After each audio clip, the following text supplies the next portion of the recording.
आप देख रहे हैं न्यूज़ 18 राजस्थान। इस खास मुलाकात कार्यक्रम में आपका स्वागत है। हमारे साथ आज खास मेहमान हैं प्रदेश कांग्रेस अध्यक्ष के चीफ और स्टेट के एजुकेशन मिनिस्टर गोविंद डोटासरा जी। ये इनकी जो राजनीतिक समझ और राजनीतिक पकड़ का अंदाज़ा इस बात से लगाया जा सकता है कि ये तीसरी बार के एमएलए हैं और पिछली बार की सरकार में जब कांग्रेस की सरकार नहीं थी, ये उस वक्त के जो 3 बार के एमपी और यूनियन मिनिस्टर रह चुके सुभाष महरिया को 10,000 से भी ज़्यादा वोटों से हराकर असेंबली में पहुंचे थे। नमस्कार सर। नमस्कार। आपका हमारे कार्यक्रम में बहुत बहुत स्वागत है। सर, कोरोना ने पिछले 2 साल से लगभग 2 साल होने पाए हैं पूरे हमारे समाज को, हमारी व्यवस्था को, हमारे आम जनजीवन को बुरी तरह से प्रभावित किया है। तकरीबन 14 लाख बच्चे हर साल ऐसे नए बच्चे होते हैं जो पहली क्लास में एडमिशन लेते हैं, शिक्षा से वो सीखते हैं। 2 साल में लगभग ऐसे 28 लाख बच्चे हैं जो एडमिशन नहीं ले पाए हैं और उससे उनकी लर्निंग, उनकी जो सीखने समझने की क्षमता है वो प्रभावित हुई है। इस गैप को भरने के लिए बतौर शिक्षा मंत्री आपका क्या रोड मैप है? देखिए, ये बात तो सही है कि जब वैश्विक महामारी कोरोना आया तो उससे हम सबको प्रभावित किया। हमारी एजुकेशन को भी, बच्चों की एजुकेशन को भी उसने प्रभावित किया, नुकसान किया। और हमें मजबूरन बच्चों को, जो प्राइमरी क्लास के बच्चे हैं 1 से 5, 8 तक क्लास के, उनको हम लोग पिछले साल में स्कूलों में नहीं ला पाए।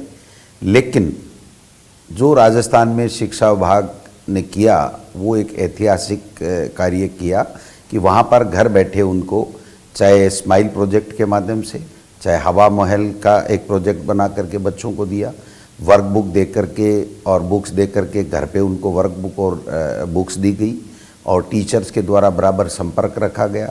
रेडियो और दूरदर्शन जो हमारे भारत सरकार के उपक्रम हैं, पहली बार पढ़ाने के लिए राजस्थान की पहल के ऊपर उनका उपयोग किया गया। तो बच्चों को चाहे टेलीविज़न हो, चाहे हमारा रेडियो हो, चाहे हवा महल प्रोजेक्ट हो, चाहे ये स्माइल प्रोजेक्ट हो, चाहे वर्क बुक हो, आओ घर से सीखे कार्यक्रम चलाया गया। उसके तहत बच्चों के घर जाके अभिभावकों के साथ टीचर्स ने कोऑर्डिनेट करके और उनको पढ़ाने का काम किया। उनको वर्क बुक दे रहे हैं, उनको व्हाट्सएप और अन्य जो भी हमारे पास संसाधन हैं उनके माध्यम से उनको जोड़ने का काम करें। हमारा प्रयास है कि कोरोना ने हमको नुकसान दिया, लेकिन हमारे आने वाला भविष्य जो बच्चे हमारे हैं वो ज़्यादा प्रभावित नहीं हो। और मैं समझता हूँ छोटे बच्चों की सुरक्षा करना हमारा धर्म भी बनता था, क्योंकि अगर हम स्कूल में लाते और कहीं वो कोरोना से इफ़ेक्ट हो जाते, पॉजिटिव हो जाते, तो मैं समझता हूँ बड़ा खतरा हो सकता था। इसलिए हमने उनको सेफ रखने का काम भी किया और उनकी पढ़ाई भी बाधित नहीं होने दी। जी, मतलब कोरोना ने एक तरह से जो अब ऑनलाइन और डिजिटल है, ये हमारे लिए एक तरह से न्यू नॉर्मल है। एक नई सामान्य जो चीज़ें हैं वो ऑनलाइन और डिजिटल है और उसके लिए जो शिक्षा विभाग है उस तरीके से शिक्षा देने की कोशिश भी कर रहा है, प्रयास भी कर रहा है।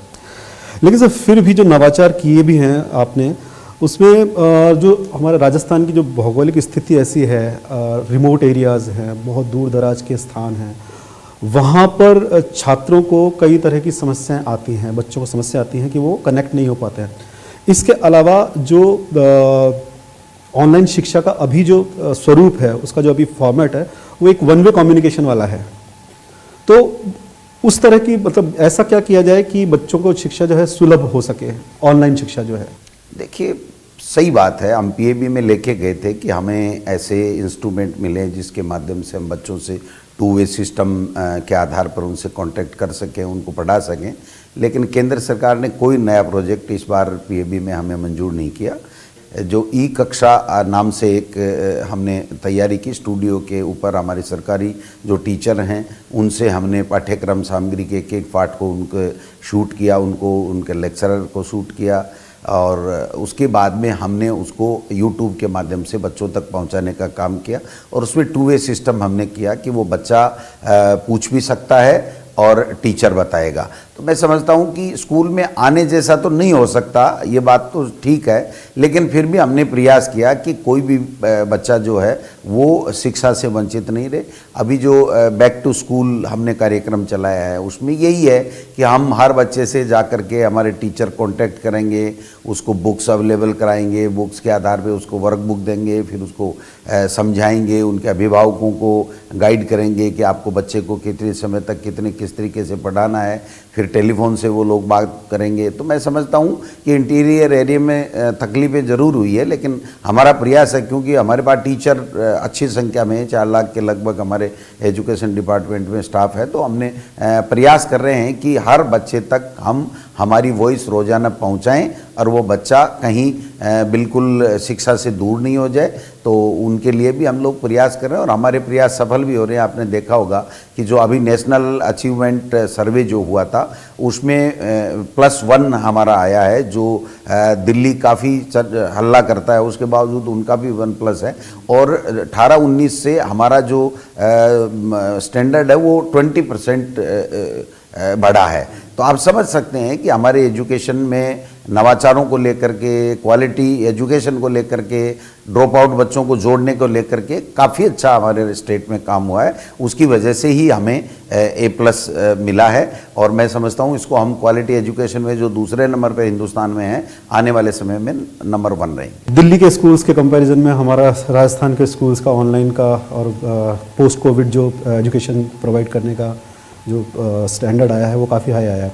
अभी हाल ही में आज ही लगभग CBSE के जो 12वीं के बच्चे हैं उनको क्रमोन्नत करने का फॉर्मूला आ गया है। राजस्थान के जो बोर्ड के बच्चे हैं, RBSE के बोर्ड के बच्चे हैं, उनको क्रमोन्नत करने का हमारे यहाँ फॉर्मूला आ गया है। बिल्कुल, CBSE के बच्चों का CBSE ने जो फार्मूला दिया है उसको हमने देखा है, हमारे अधिकारियों को एग्जामिन करने के लिए बोला है। सुप्रीम कोर्ट में भी उसके बाबत चर्चा होगी, उसके बाद में जो भी फाइनलाइज होगा। तो राजस्थान में भी हमने एक 10 लोगों की, शिक्षाविदों की, अधिकारियों की, माध्यमिक शिक्षा निदेशक है, बोर्ड के हमारे अधिकारी हैं, प्राइवेट शिक्षण संस्थान का भी किसी न किसी मेंबर को हमने लिया है, पुरस्कृत शिक्षक जो राष्ट्रपति या राज्यपाल से पुरस्कृत है ऐसे शिक्षक को भी हमने लिया है, और उन सबसे हम चर्चा करके एक बेहतर करने का काम कर रहे हैं कि बच्चा भी उससे असंतुष्ट भी नहीं हो, और ऐसा भी नहीं हो कि हम ऐसा कहीं कोई सिद्धांत प्रतिपादित कर दें कि फिर आगे से बच्चे पढ़े ही नहीं, कि सबके बहुत अच्छे नंबर आ गए। तो जो वास्तव में उसने किया है, जो बच्चे का स्टैंडर्ड है, जो उसकी एजुकेशन लर्निंग उसने ली है, उसके मुताबिक हम लोग उसको नंबरिंग करने का काम करेंगे। तो मैं समझता हूँ CBSE वाले पे भी हमारी नज़र है, और हमारे अपना जो फार्मूला है उसको भी हम दिखवा रहे हैं कि किस तरीके से हम लोग आगे बढ़ेंगे। खास मुलाकात पे हम यहाँ रुकेंगे एक छोटे से ब्रेक के लिए। ब्रेक के बाद खास मुलाकात में आपका एक बार फिर से स्वागत है। डोटासरा जी, अभी आपने बताया स्कूल शिक्षा विभाग में आपके 4 लाख से ज़्यादा शिक्षक हैं, ये आपकी स्ट्रेंथ तो है ही, लेकिन इनके इश्यूज़ भी होते हैं। हम देखते हैं आए दिन जो शिक्षक संघ हैं वो तबादलों के लिए धरना प्रदर्शन करते हुए मिलते हैं, और उनको शिकायतें भी बहुत होती हैं। तबादला नीति का क्या हुआ? देखिए, ट्रांसफ़र पॉलिसी हमने एजुकेशन में पहले ही दिन कहा था कि हम लेकर के आएंगे। हमने 6-7 स्टेट्स का अध्ययन करवाया, एक कमेटी बनाई है, IAS रिटायर्ड ओंकार सिंह की अध्यक्षता में हम 3 व्यक्तियों की एक कमेटी बनाई। उसने 6 महीने तक उसमें अध्ययन किया। 6-7 स्टेट, हरियाणा है, तमिलनाडु है, आंध्रा है, दूसरे अन्य पंजाब है, उसकी पॉलिसी का उन्होंने अध्ययन किया, और एक अच्छी पॉलिसी जो टीचर्स के लिए हो सकती है वो हमने बना करके आगे प्रोसीड की है। तो मैं समझता हूँ कि ये कोविड आने के कारण से उसके ऊपर हम लोग आगे नहीं बढ़ सके। माननीय मुख्यमंत्री जी से हमने आग्रह किया है कि इसको जब भी वो उचित समझते हैं PPT के माध्यम से वो इसका प्रेजेंटेशन ले करके, देख करके, और उसके बाद में कैबिनेट में रखें और रख करके इस पॉलिसी को लागू करें, क्योंकि ट्रांसफ़र पॉलिसी ही एक ऐसा रामबाण औषधि है जिसके कारण से टीचर्स में जो है वो ट्रांसफ़रों की जो चर्चा होना या आंदोलन होना या उनमें असंतोष होना उसको रोक सकती है। क्योंकि हर व्यक्ति ये चाहता है कि मैं मेरे घर के नज़दीक आ जाऊं, लेकिन हमारे लिए वो बच्चा भी इम्पोर्टेंट है जो दूर दराज में बैठा है। आप बाड़मेर, जैसलमेर जो दूरस्थ इलाके हैं, झालावाड़ हैं, दूसरे दूरस्थ जो इलाके हैं, वो इलाकों में भी जो बच्चे पढ़ रहे हैं, वो एक एक स्कूल में हज़ार हज़ार बच्चे हैं, तो वहाँ पर भी टीचर देना हमारी ड्यूटी में आता है। सरकार, कोई भी सरकार रहे, तो मैं समझता हूँ कि उधर के बच्चे थोड़े टीचर कम सेलेक्ट होते हैं। टीएसपी एरिया आप समझ सकते हैं, पहले कोई रुकता नहीं था, उसके बाद में पॉलिसी लानी पड़ी कि आप टीएसपी में अगर सेलेक्ट होते हैं तो आप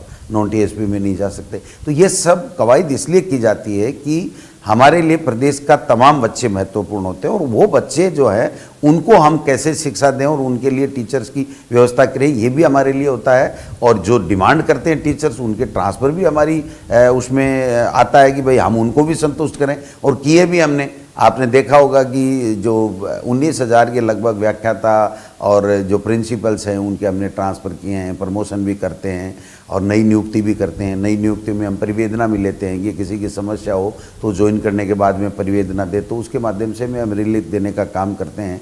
सेकंड ग्रेड के जो ट्रांसफ़र हैं हम करने ही जा रहे थे एकदम तैयारी में, तब अचानक 10 तारीख तक हमें समय था, लेकिन पंचायत राज की आचार संहिता 5 तारीख को लग गई, तो हमारी आधी अधूरी तैयारी हो गई। केवल हम एक लक्ष्मणगढ़ के ट्रांसफ़र कर पाए, उसके अलावा हमारी तैयारी पूरी है। लक्ष्मणगढ़ के ट्रांसफर्स की बात की आप? बिल्कुल बिल्कुल, सेकंड ग्रेड के वो इसलिए करने पड़े कि काफ़ी सीटें खाली थी और पूरे स्टेट की हमने तैयारी कर रखी थी। तो पहली तैयारी कर रखी थी तो 10 तारीख तक अगर हमें समय मिलता तो हम पूरे स्टेट का करते, लेकिन एक लक्ष्मणगढ़ गए इसलिए कि वहाँ स्कूलें खाली थी। मैं शिक्षा मंत्री था, मुझे लगा लोग ये कहेंगे कि आप शिक्षा मंत्री हो गया, हमारी स्कूलों को नहीं भर सके, क्योंकि व्याख्याता की वहाँ पर वैकेंसी है, और सेकंड ग्रेड भी तो फिर विषय कौन पढ़ाएगा। तो मेरा ये मानना है कि सब जगह ये होना चाहिए। तो फिर हमने इसका इलाज ढूंढा, और जो हमने 9,000 टीचर सेकंड ग्रेड के लगाए, वो टीचर भी हमने दूरस्थ इलाके में भी लगाए सब जगह। और जो हमने थर्ड ग्रेड से सेकंड ग्रेड में अभी प्रमोशन किया है, उस प्रमोशन में तमाम उन स्कूलों में टीचर दिए जहाँ पर सेकंड ग्रेड के विषय अध्यापक चाहिए थे। तो ये नहीं है कि उनके साथ हमने अन्याय कर दिया, और ऐसी हमारी मंशा भी नहीं है कि मैं एक विधानसभा क्षेत्र का मंत्री नहीं हूँ, मैं पूरे स्टेट का मंत्री हूँ। तो मुझे स्टेट के हिसाब से ही करना था, लेकिन वो समय की और आचार संहिता की ऐसी है कि आचार संहिता के 1 घंटे बाद में भी आप नहीं कर सकते, ये हमारी मजबूरी रही। बाकी अब जुलाई और अगस्त में जब हम ट्रांसफ़र खोलेंगे तो सब ट्रांसफ़र करेंगे। तो आपके लिए कहा जाता है कि आप लक्ष्मणगढ़ के जो टीचर्स हैं उन पर मतलब कुछ ज़्यादा ही मेहरबान हैं? तो सभी रहते हैं, देखो जहाँ से चुनाव जीत के आता है उसके लिए तो आदमी सोचता ही है, लेकिन नियम नहीं तोड़ा मैंने कोई भी। हो सकता है उनके पहले हो गए और 2 दिन अगर आचार संहिता न होती तो सबके हो जाते, लेकिन ऐसा कोई नियम नहीं तोड़ा मैंने। बाकी तो देखो खुद का क्षेत्र दिल और दिमाग में रहता है, क्योंकि उन्हीं लोगों ने यहाँ तक पहुँचाते हैं और उन्हीं के कारण से हम मंत्री संतरी बनते हैं, तो ये तो दिमाग में रहता है। लेकिन मैंने किसी प्रदेश के किसी शिक्षक के साथ में कोई भेदभाव नहीं किया।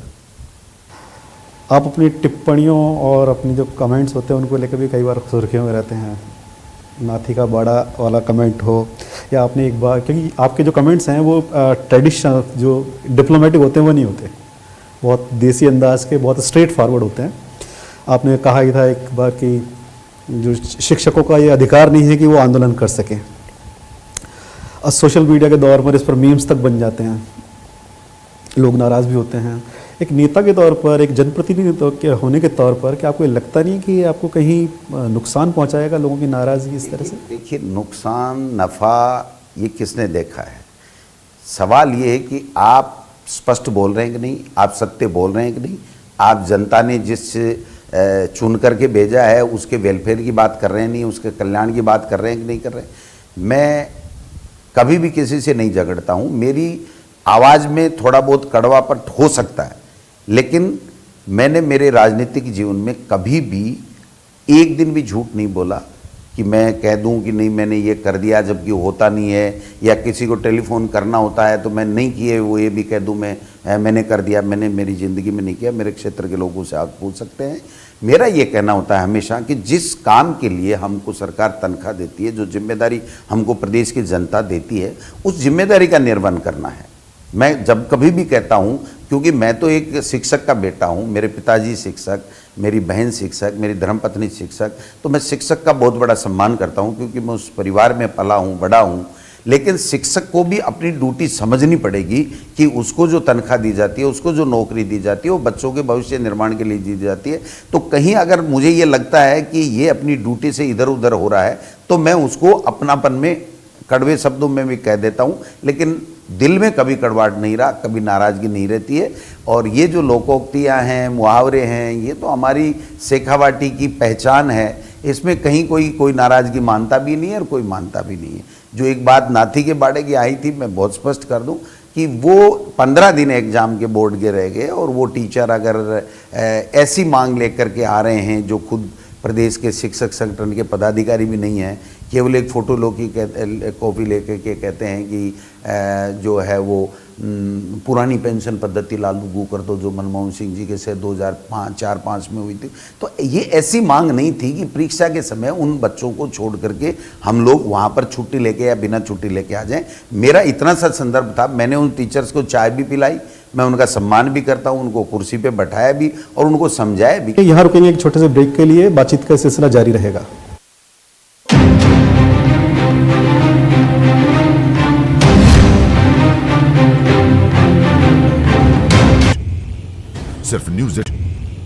सिर्फ न्यूज़ 18 राजस्थान पर।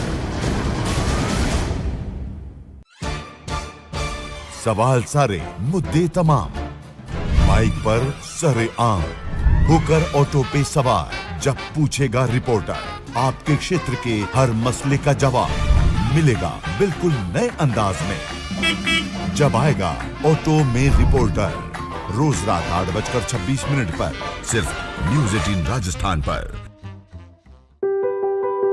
जरूरी है कोरोना की हर एक खबर, जरूरी सरकार के फैसलों का असर, सियासत की चाल और इकोनॉमी का हाल जानना जरूरी, बाजार से एग्रीकल्चर और रोजगार की खबर भी जरूरी। इसलिए देखिए जरूरी खबरों का प्राइम टाइम, न्यूज़ 18 प्राइम, सिर्फ न्यूज़ 18 राजस्थान पर।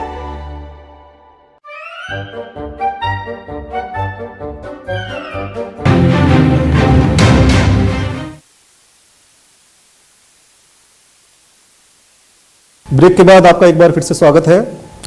बातचीत कर रहे हैं हम गोविंद सिंह डोटासरा जी से, जो एजुकेशन मिनिस्टर होने के साथ साथ प्रदेश कांग्रेस के चीफ भी हैं। डोटासरा जी, अभी हाल ही में प्रदेश कांग्रेस ने ऐसे मुद्दे उठाए हैं जो नेशनल इंटरेस्ट के थे, जो नेशनल मुद्दे थे, राष्ट्रीय स्तर के मुद्दे थे। वो चाहे फ्री वैक्सीनेशन फॉर ऑल को लेकर के सोशल मीडिया कैंपेन रहा हो, या महंगाई और बढ़ते पेट्रोल के डीजल के दाम को लेकर के पेट्रोल पंप्स पर और पूरी तरह से जहाँ पूरे शहर के हर गली मोहल्ले में प्रदर्शन को लेकर के। इन प्रदर्शनों के दौरान हमने एक चीज़ देखी है कि राजस्थान की जो कांग्रेस है वो एक लीडर बनकर उभरी है इन मुद्दों को लेकर, जो नेशनल लेवल के मुद्दे हैं, और वो काफ़ी यूनाइटेड और एग्रेसिव भी नज़र आई है। अभी फ़िलहाल 3 राज्य हैं जहाँ कांग्रेस की सरकार है, पंजाब, राजस्थान और छत्तीसगढ़। तो क्या राजस्थान की कांग्रेस अब नेशनल इश्यूज़ पर अगुवाई करने की भूमिका में आने की तैयारी में है? देखिए, जनता के जो मुद्दे हैं ये हमारी प्रायोरिटी होना चाहिए। अगर हम सरकार में रहते हैं तो सरकार के माध्यम से हमें जनता को क्या क्या अच्छी योजनाएं दे सकते हैं, क्या सहूलियत दे सकते हैं, कैसे उनकी समस्याओं का हम समाधान कर सकते हैं, कैसे उनके वेलफेयर की योजनाएं हम लेकर के आएँ, ज़्यादा से ज़्यादा उन लोगों को लाभ मिले। तो ये हमारा उद्देश्य होता है। और जब हम विपक्ष में होते हैं तो विपक्ष में जो भी जनता के मुद्दे होते हैं वो जो चुनी हुई सरकार होती है उस तक पहुंचाने का काम हमें करना चाहिए। दुर्भाग्य से केंद्र में मोदी जी की सरकार है, और जब से मोदी की सरकार बनी है, एनडीए गवर्नमेंट बनी है, तब से एक से एक आगे, एक से एक ऐसे मुद्दे जो जनता के कल्याण के लिए होनी चाहिए वो जनता के विरोध में काम कर रही है। फॉर एग्जाम्पल आप देख लीजिए, नोटबंदी उन्होंने की, नोटबंदी में लोगों को लाइनों में लगना पड़ा, बड़ी परेशानियां हुई। उसके बाद में जीएसटी को इस तरीके से बेतरतीब कर दिया कि व्यापार धंधा ही चौपट हो गया, मंदी का दौर था, फिर ऊपर से ये जीएसटी का सवाल लगा दिया केंद्र ने। उसके बाद में किसानों के लिए 3 काले कानून लाए जो किसान ने कभी मांग ही नहीं की। आज जब 50-55 रुपये अंतर्राष्ट्रीय बाजार में कच्चे तेल प्रति अमेरिकी डॉलर प्रति बैरल है, तो आज देख रहे हैं 100 के ऊपर पेट्रोल और डीजल है। अभी पिछले 6 महीने 8 महीने में जो लोहे का भाव है वो 40-50% से भी ज़्यादा बढ़ गया है। अभी 6 महीने के अंदर अंदर तेल के और दाल के इनके 25, 30, 40% के भाव बढ़ गए हैं। तो महंगाई कम करने के मुद्दे को लेकर के एनडीए सरकार, मोदी जी देश के प्रधानमंत्री बने थे और आपने देखा कैसे कैसे सिलेंडर लेके सड़कों पे बैठते थे सुषमा स्वराज जी, स्मृति ईरानी जी और तमाम लोग। और आज क्या हुआ, उन मुद्दों को उन्होंने छोड़ दिया और धर्म के आधार पे बांट करके देश को और अपनी 2 बार रोटियां सेक ली, राजनीतिक रोटियां सेक ली। तो ये मुद्दे विपक्ष को उठाने ही हैं। लेकिन राजस्थान में हमारा यूँ कहिए दुर्भाग्य है कि विपक्ष जो बीजेपी को विपक्ष की भूमिका के लिए दिया था, वो बीजेपी विपक्ष की भूमिका जनता के मुद्दे उठा ही नहीं रही है। आप 25 में से 25 सांसद देने के बाद में अगर मोदी जी से यह आग्रह नहीं कर सकते कि महंगाई कम कीजिए, किसानों की जो डिमांड है तीनों कानूनों को रद्द करने की, इसके ऊपर आप पुनर्विचार कीजिए, आप पानी के लिए विशेष पैकेज दीजिए, आप गांव-गांव ढाणी-ढाणी में जो पानी है उसको दीजिए। जो मनमोहन सिंह जी की सरकार थी उस टाइम 90-10 का रेशियो था, 90% हर योजना में केंद्र सरकार देती थी, 10% स्टेट होता था, तो हमारे इंफ्रास्ट्रक्चर डेवलप हुआ। आज 50-50% पानी में कर दिया, घर घर जो नल दे रहे हैं उसमें, और 60-40 का अन्य योजनाओं में कर दिया। तो इतना बड़ा भूभाग हमारा है और इतने पानी की इतनी कमी है, तो जो भी केंद्र की योजनाएं आएंगी उसको स्टेट नहीं अफोर्ड कर पाएगा, क्योंकि 40% उसके पास होगा नहीं और वो कम। अब आप देखिए नई एजुकेशन पॉलिसी लेकर के आए, पॉलिसी ले आए, लेकिन पॉलिसी लाने के बाद में उसको इम्प्लीमेंट करने के लिए बजट कहाँ दिया? 1 रुपया बजट नहीं दिया। जब पहले 90-10 का रेशो हुआ करता था तो 10% स्टेट दे देता था, जगह जगह स्कूलें खुली, जगह जगह इंफ्रास्ट्रक्चर स्कूलों में हुआ, ICT लैब्स की 14,000 के लगभग हमारी लगी, अन्य योजनाएं भी हमने संचालित की। आज हम सब क्या कर सकते हैं आप बताइए? केंद्र हमको पैसा दे नहीं रहा है और राज्य सरकार के पास 40% पैसे की उपलब्धता हो नहीं पा रही है। वैसे भी अब कोरोना है, तो कोरोना में भी फ्री वैक्सीन के देने की जो ड्यूटी है केंद्र सरकार की, और सभी देश देते हैं, और आज तक विश्व में कोई किसी भी देश में कोई वैक्सीन लगी हो उसका केंद्र की सरकार पैसा देती है। 35,000 करोड़ उन्होंने रख लिया और उसके बावजूद भी, केंद्र के बजट में रखने के बावजूद भी नहीं देख रहे हैं, राज्यों के हाल पे छोड़ दिया। 10,000 करोड़ से ज़्यादा हमारा GST का पैसा नहीं दे रहे हैं, अन्य योजनाओं में जो केंद्र का पैसा है वो पैसा नहीं दे रहे हैं। तो मैं समझ सकता हूँ कि भाई जब केंद्र सपोर्ट नहीं करे तो राज्यों के पास में क्या इलाज बनता है। तो ये मुद्दे भारतीय जनता पार्टी की यहाँ की इकाई को और 25 सांसदों को मोदी जी को बताने चाहिए। वो अपना काम नहीं कर रहे हैं तो हमको करना पड़ेगा। तो राजस्थान में सरकार के माध्यम से जो कल्याणकारी योजनाएं हैं वो देने का काम भी हमारी सरकार, कांग्रेस की सरकार कर रही है। और जो केंद्र फेल हो गया, जिन मुद्दों को जनता के मुद्दे थे, जिनको रिलीफ चाहती थी जनता, केंद्र में उनको बैठाया था, तब उनके मुद्दे जो हैं वो भी कांग्रेस के कार्यकर्ता और नेता उठा रहे हैं। उसके उलट विपक्ष बीजेपी ये कहती है कि कांग्रेस में सब कुछ ठीक नहीं है, प्रदेश कांग्रेस में खासतौर पर। ये क्या ठीक नहीं है? सब कुछ ठीक है। हम तो यूनाइट हैं, सरकार अच्छी चला रहे हैं, मोदी जी को जो मुद्दे हैं जनता के उसको उठा करके घेरने का काम कर रहे हैं। ठीक तो बीजेपी में नहीं है भाई। खुद प्रदेश अध्यक्ष अगर ये कह दे कि अब समय आ गया, समाप्त हो गया पुराने नेताओं का, इसलिए पोस्टरों से हमने फोटो उठा दिए, तो आप समझ सकते हैं कि बीजेपी में क्या चल रहा है। योगी जी ने ट्विटर से हटा दिया अपने पोस्टर, मोदी जी के और अमित शाह के गायब कर दिए। वसुंधरा जी 2 साल तक मिलने नहीं गई, फिर उनको मिले तो मिलने के बाद में उनको धार्मिक यात्राएं करने से रोक दिया गया।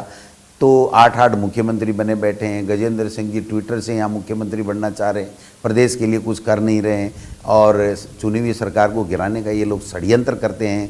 इनमें सामंजस्य कहीं है ही नहीं, और सामंजस्य होता तो मैं समझता हूँ ये जनता के मुद्दे हम तक पहुँचाते, और केंद्र की सरकार है तो वहाँ तक पहुँचा दे। उनको तो वहाँ जाके यही तो कहना था कि वैक्सीन फ्री दीजिए महाराज। अब आज देखिए हमारी मांग के ऊपर, लोगों की मांग के ऊपर और सुप्रीम कोर्ट की फटकार के बाद में वैक्सीन देनी पड़ी। तो अब आप समझ सकते हो ये स्थितियां हैं। इसलिए हमारे में आंतरिक लोकतंत्र भी है, हमारी पार्टी मजबूत भी है, सरकार अच्छा काम कर रही है और सत्ता और संगठन में बेहतर समन्वय है, जिसके कारण से आम लोग खुश हैं। आज एक भी व्यक्ति आपको ऐसा नहीं मिलेगा, आप रैंडमली किसी 10 से पूछ लीजिए, 10 के 10 व्यक्ति ये कहेंगे कि कांग्रेस की सरकार राजस्थान में अच्छा कर रही है। मोदी से जो अपेक्षाएं थी वो नहीं कर पाए, और भारतीय जनता पार्टी प्रदेश में, राजस्थान में कोई जनता के मुद्दे नहीं उठा रही है। ये सारी बातें करेंगे। अच्छा, आप परिवार के मुखिया हैं और आप कह रहे हैं आपके परिवार में सब कुछ ठीक ठाक है।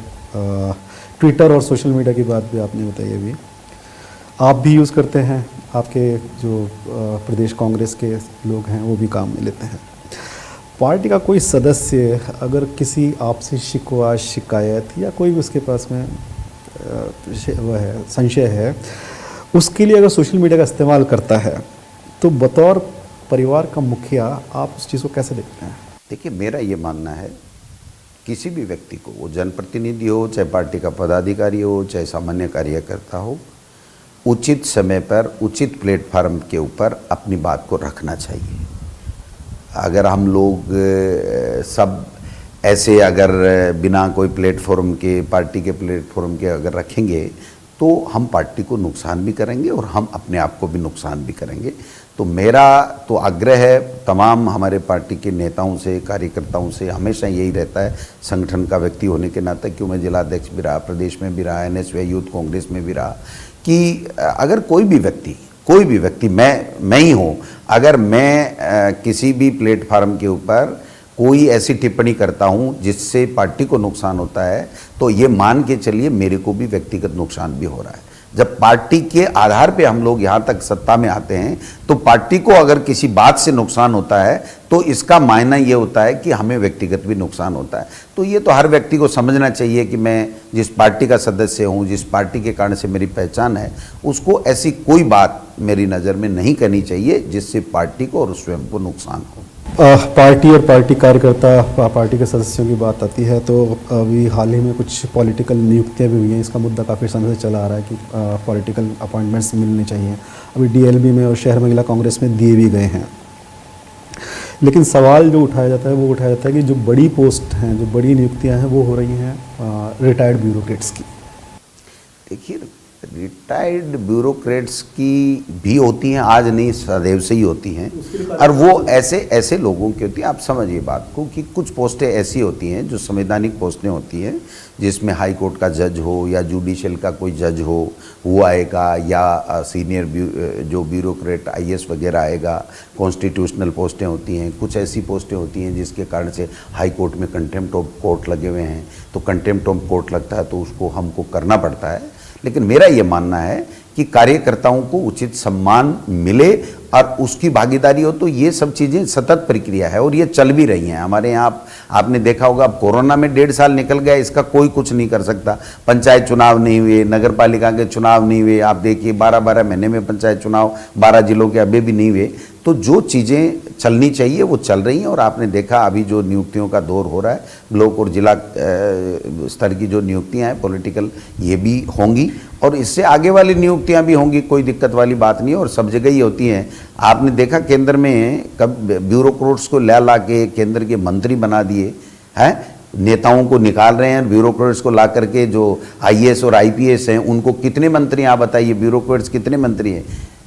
लेकिन हमारे में आंतरिक लोकतंत्र है, बीजेपी में आंतरिक लोकतंत्र नहीं है। कोई किसी की औकात नहीं है बीजेपी में कि वो देश में कभी भी मोदी जी पे और अमित शाह के ऊपर सवाल उठा सकते हैं। हमारे कार्यकर्ता अगर कह देते हैं तो हम उसको अदरवाइज नहीं लेते। बीजेपी में और हम में बहुत फर्क है। हमारे जो लोग हैं वो हमेशा लोकतंत्र में विश्वास रखते हैं और जवाबदेही जनता के प्रति होती है। इनकी जवाबदेही है केवल मोदी के प्रति और मोदी की RSS के प्रति। दो ही चीज़ें, तीसरे कुछ भी नहीं है यहाँ।